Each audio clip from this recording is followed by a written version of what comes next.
Here we are, once again, NEC Motorcycle Live 2022. So why am I here for the third show in a row? Well, it turns out that more of you thought I was less shite than shite. So you only have yourselves to blame. I'm here to review the show again, or do as best I can. So I'm gonna try and do it a little bit different this year, but I'm gonna try and do one overall video of the show. I'm gonna do a second video concentrating more on adventure bike. Third video, if I get round to it.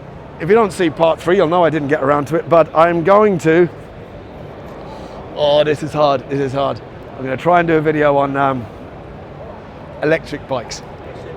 I know, I am a petrol head. I am a dyed-in-the-world petrol head. I will always, lucky enough, I'm of an age, I'm old enough that by the time they finally take all our petrol bikes away, I'll be dead, so I won't give up. So anyway, we're gonna start off now. I do have limited time. We're gonna start off here at the Suzuki stand. And the biggest news for Suzuki is the, not the 1000, the GSX 8S. Now, I saw the pictures of this, and I thought, bloody hell, that looks good. That looks great.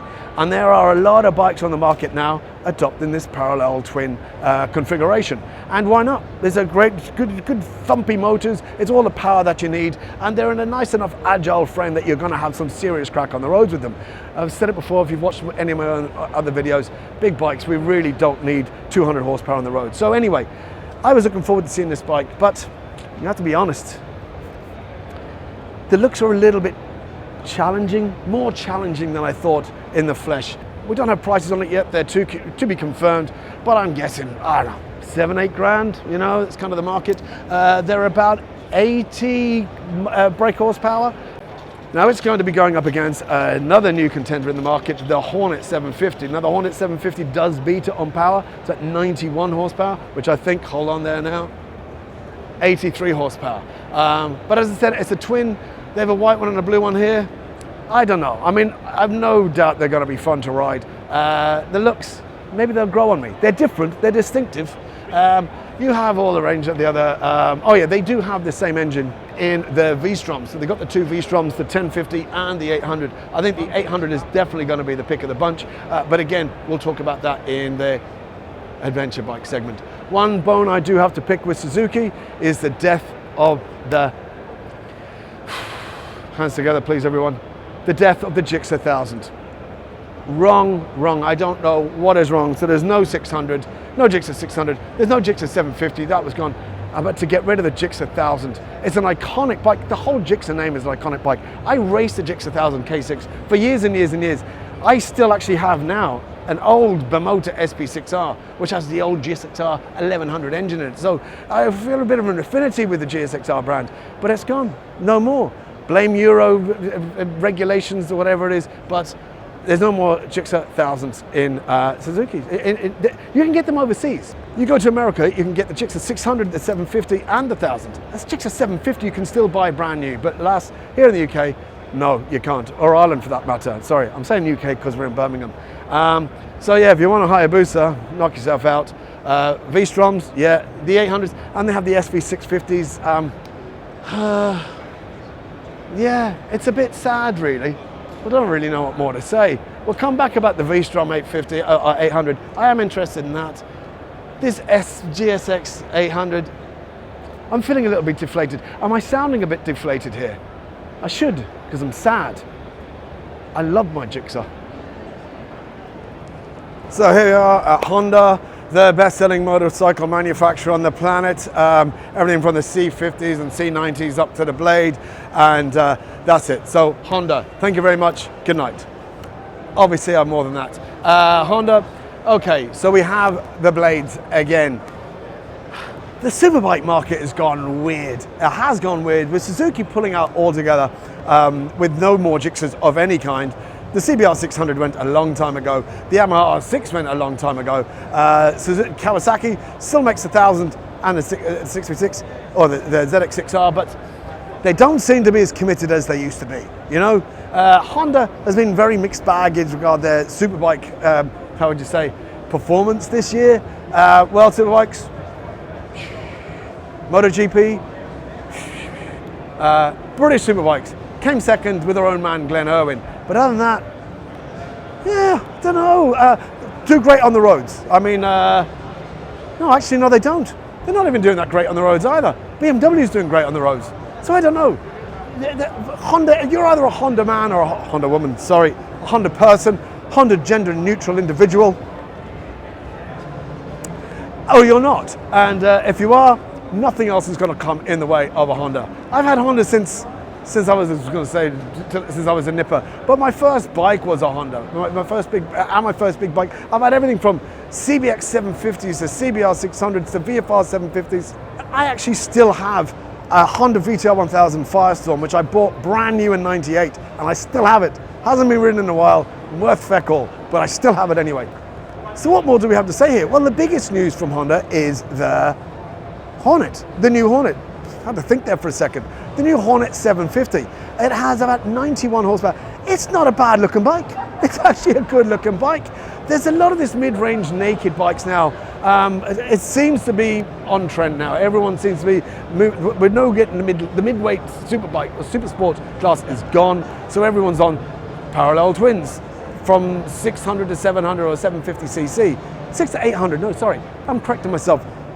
Up to 800cc if you're talking about the Suzuki. I don't know why I'm pointing over there.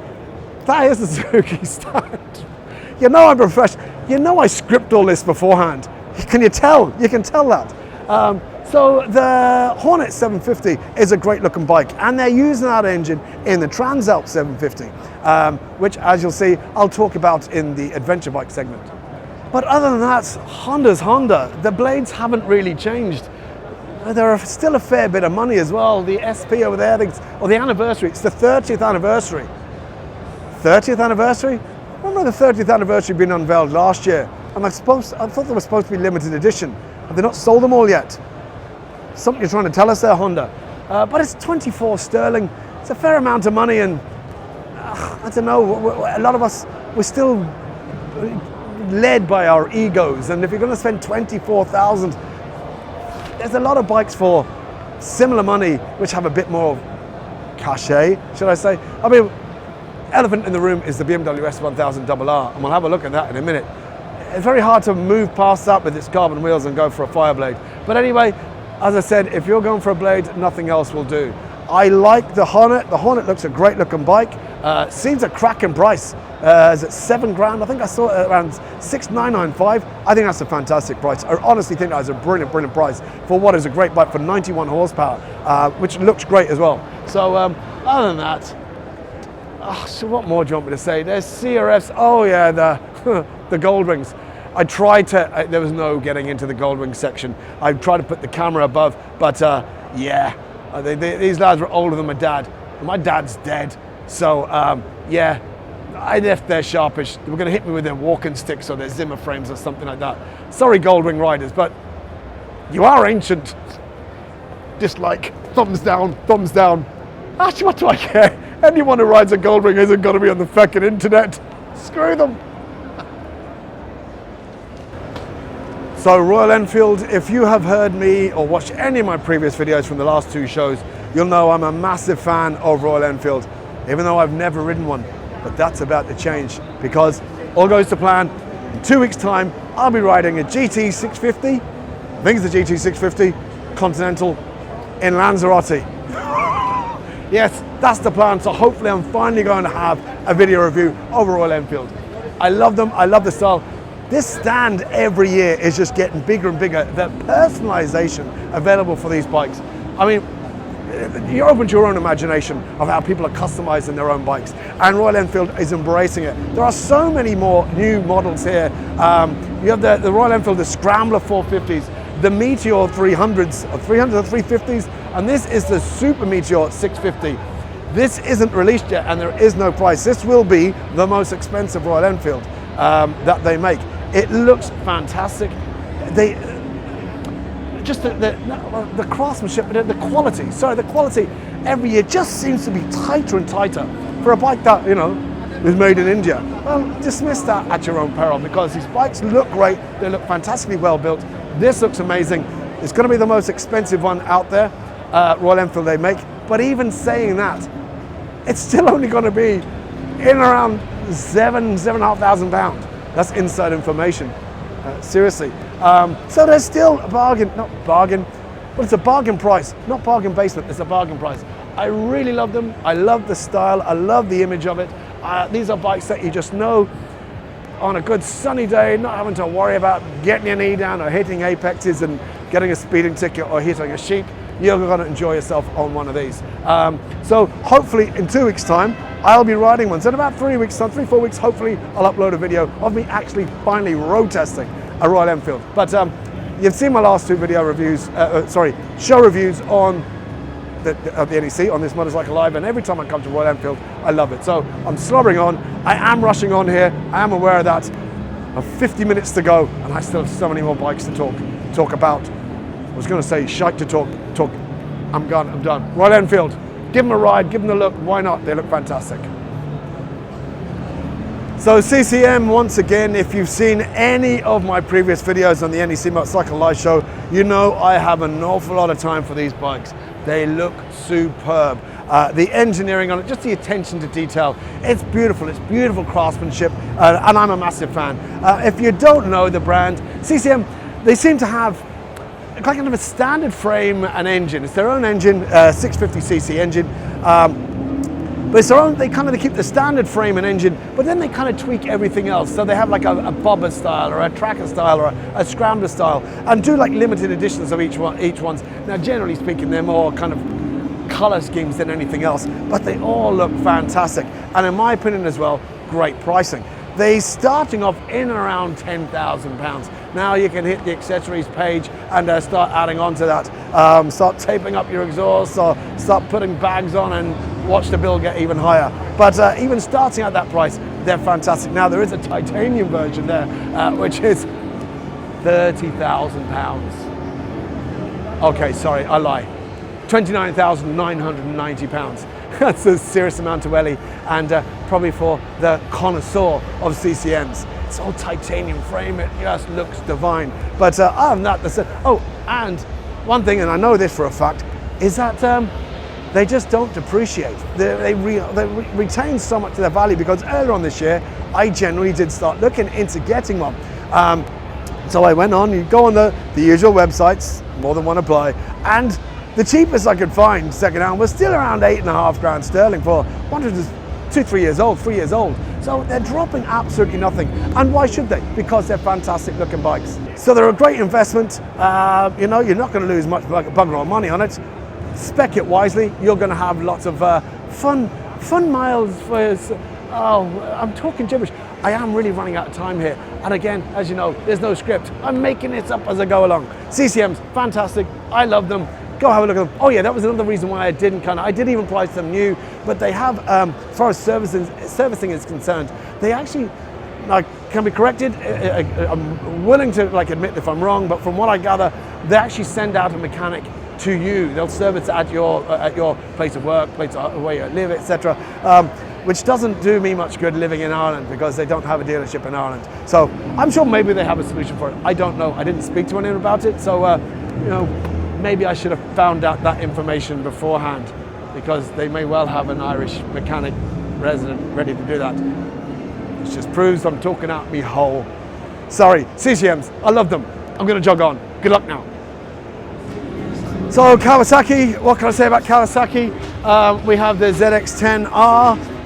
No RR here this year. Not doing too great anymore. They're kind of slipping down since Johnny Ray. 2 years in a row now, he hasn't won it. Lost out to Toprak last year, lost out to Batista this year, so lost out to Yamaha last year and Ducati this year. And where else? Well, they're not in MotoGP. And BSB, I think they may have come fourth. Who was it? Came Rory Skinner? I could well be mistaken on that one. Who was riding Kawasaki and came fourth place in the BSB. I'm open to correction on that. Again, they seem to be moving away. I'm guessing there's a 600 around somewhere. Maybe there isn't. There's these SXs, the ZH2s. 3 years ago at the 2019 show, yeah, I upset a few people by saying that they looked like scrunched up pieces of paper. They look like scrunched up pieces of paper. I'm sorry, I'm a big Kawasaki fan. I have a ZX636, a ZX6R race bike, track bike. I used to race ZX6Rs back in the pre-97 days. I have a soft spot for Kawasaki, but there's nothing really here that kind of, you know, jugs me bones anymore. These seem to be well priced. That's going for it, like 17.5 to 18.5 grand. I don't know what's 203 horsepower. It's there somewhere. You can sense the enthusiasm draining from my maximum power. Yeah, 203 PS. They have EV bikes. They're bringing them out, electric bikes. The retro bikes look great. What else is there? Supercharged bikes. They're mad supercharged bikes. They're still here and they're mad. And if you're into bmotors, although there's no bmotor stand here, Kawasaki now owns 49% of bmotor, and they're two mad bikes. They have the KB X, I don't know what the number is, the KB, that has the SX engine in it. Oh no, that has the H2 engine in it. I'm really milking this now, aren't I? And the Tezzy 1D, I think, that has the 1000. You know, they look interesting in Kawasaki, really do. I don't know. Kawasaki. We'll look at the Versus bikes in the adventure bike video segment. They're off-road bikes. And I'm losing time here. I'm sorry. Kawasaki, if you're into them, you're into them. They're still green and go fast. Anything supercharged is all good. Bye now. So BSA, they were unveiled here last year for the first time. Now they had no prices on them last year. They're very interesting looking bikes. They're good looking bikes. Now I'm going to be wrong here, I'm going to be mistaken here. Hold on 1 second, sorry mate. BSA, made in India or China? India. India, thank you very much. Thank you very much. Fire away. So there you go, made in India. By 29-year-old. By 29-year-old? Yeah, there's two lads in our starting department. 29-year-old called Alex, and then kind of like a fabricator called Jordan. 27. They built that in 3 months. 27. Fantastic. Concept bike. Excellent. Thank you very much. So there you have it. It's a great bit of inside information there. So this is kind of a concept bike. The man said they're from their factory, a 27-year-old and a 29-year-old. Their designer and fabricator. Looks amazing. There's no prices on it yet. Like I said, so they're made in India. We knew last year they had no prices on it, and it was hard to kind of make a guess. I kind of trying to hedge my bets here. It kind of looking at it, feeling it. You kind of knew it was. They were well built. It looked decent. You know, paintwork looked good, but there was certain. You knew that the componentry wasn't high spec, so it was kind of hard to make a guess of what sort of a price. Because I thought, okay, if you're comparing it to like a Royal Enfield or something like that, you're thinking maybe 6-7 grand. But like with BSA, are they going to try and milk the name? And you know, could it be around 9-10? So I did say, if I thought it was going to be any more than 995, I'd be very surprised. Well, I did them an injustice because they're starting off at around 7 grand. 6.8 plus £300 on the road costs, what they're saying. It's about 7,100, which is great. They're a 650 twin, making about 44, 45 horsepower. It's more than enough for these types of bikes. I mean, I have an old Triumph 650, 1971 Triumph Bonneville, and I love riding that bike. It's a 650, and it also makes about 44 horsepower, so a lot of progress in 50 years. But it's a different way of riding. Again, it's like the Royal Enfield, which I mentioned earlier.